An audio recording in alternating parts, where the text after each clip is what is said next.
Hello viewers, আসসালামু আলাইকুম। কেমন আছেন সবাই? আশা করি ভালো আছেন। আজ আমি আপনাদের সাথে একটা অভিজ্ঞতা শেয়ার করতে যাচ্ছি। আমার জন্য এটা ছিল একটু কঠিন আবার মজারও। কারণ আমি ভুল করেছি কিন্তু সেই ভুল থেকেই অনেক কিছু শিখেছি। আমি রেজিন দিয়ে একটা ইউনিক কাঠগোলাপ আর ব্রেসলেট বানাতে চেয়েছিলাম, কিন্তু কাজটা যেমনটা আশা করেছিলাম তেমন হয়নি। চলুন পুরো কাহিনীটা আপনাদেরকে বলি। আমি ভেবেছিলাম একসাথে অনেকগুলো কাজ করব, তাই 2:1 রেশিও রেজিন মেপে নিতে গেলাম যাতে কাজ দ্রুত শুকায়। কিন্তু হঠাৎ দেখি হার্ডেনার শেষ হয়ে এসেছে আর আমার হাতে ঠিকমতো 2:1 হওয়ার মতো হার্ডেনার নেই। তখন মাথায় চিন্তা এলো যা আছে তাই দিয়েই করি। ভাবলাম 3:1 রেশিওতে হার্ডেনার মিক্সড করি। যদিও জানতাম ঝুঁকি আছে, তারপরও চেষ্টা করলাম। সব কিছু এত সুন্দর করে করলাম, রেজিন ভালোভাবে মিক্সড করলাম, পিগমেন্ট যোগ করলাম।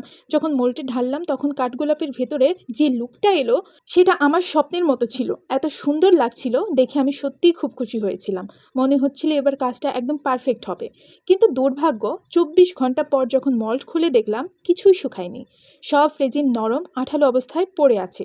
তখনই মনে পড়লো আসলে আমি ঠিক রেশিওতে হার্ডেনার মিশাইনি। এখন সমস্যাটা হলো মোল্ড থেকে এটা কিভাবে তুলব।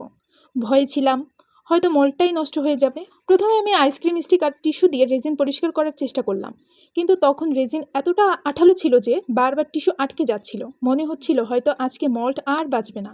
সত্যি কথা বলতে তখন একটু কষ্টও লাগছিল, কারণ মল্ট নষ্ট হয়ে গেলে তো আমার পরের কাজগুলো আটকে যাবে।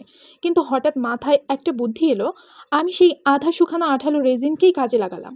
আমি আইসক্রিম স্টিকের মাথায় টিস্যু জড়িয়ে নিলাম, তারপর সেটাকে আঠালো রেজিনের ভিতর ঘুরিয়ে ঘুরিয়ে লাগাতে লাগলাম। ধীরে ধীরে টিস্যু আর রেজিন জমে স্টিকের মাথায় ভারী হতে লাগলো। তারপর সেটাকে বসিয়ে বসিয়ে উপরের দিকে টান দিতে থাকলাম। আর কি আশ্চর্য, মাত্র 20 থেকে 30 সেকেন্ডের ভিতরেই পুরো মোল্ড ক্লিন হয়ে গেল। তারপর আমি মোল্ডটা একদম ফাইনালি ক্লিন করলাম। আমি আঠালো রেজিন তুলে ফেলার পর সোফি ওয়াটার স্প্রে করলাম, কিছুক্ষণ রেখে দিলাম, তারপর টিস্যু দিয়ে মুছে ফেললাম।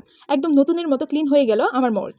একটা কথা খুব ভালো করে মনে রাখতে হবে, এমন আঠালো রেজিন মোল্ড থেকে তুলতে গেলে অবশ্যই গ্লাভস ইউজ করতে হবে, কারণ রেজিন একটা কেমিক্যাল। এটা যদি সরাসরি হাতে লেগে যায় তাহলে ত্বকে সমস্যা হতে পারে, অনেক সময় হাত জ্বালা করতে পারে, অ্যালার্জি হতে পারে। তাই নিজের সেফটি আগে। কাজ যতই ইমার্জেন্সি হোক, গ্লাভস ছাড়া রেজিন হ্যান্ডেল করা যাবে না। এই পুরো অভিজ্ঞতা থেকে আমি যা শিখলাম, রেজিনে কখনো ভুল রেশিওতে হার্ডেনার ব্যবহার করা যাবে না। ভুল হলে মন খারাপ করার কিছুই নেই, বরং সমাধান খুঁজতে হবে। আর মোল্ড যদি নষ্ট হওয়ার ভয় থাকে তাহলেও শান্তভাবে চেষ্টা করে সমাধান পাওয়া যায়। আমি ভেবেছিলাম সব বৃথা হয়ে গেল, কিন্তু শেষ পর্যন্ত শুধু মোল্ড বাঁচায়নি, একটা নতুন ট্রিক্সও শিখে গেলাম। তো বন্ধুরা, এটাই ছিল আমার রেজিনের ভুল থেকে শেখার কাহিনী।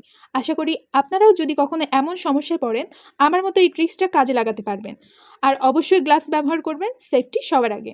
ধন্যবাদ সবাইকে ভিডিওটা দেখার জন্য। পরের ভিডিওতে আবার নতুন কিছু নিয়ে আসবো ইনশাল্লাহ।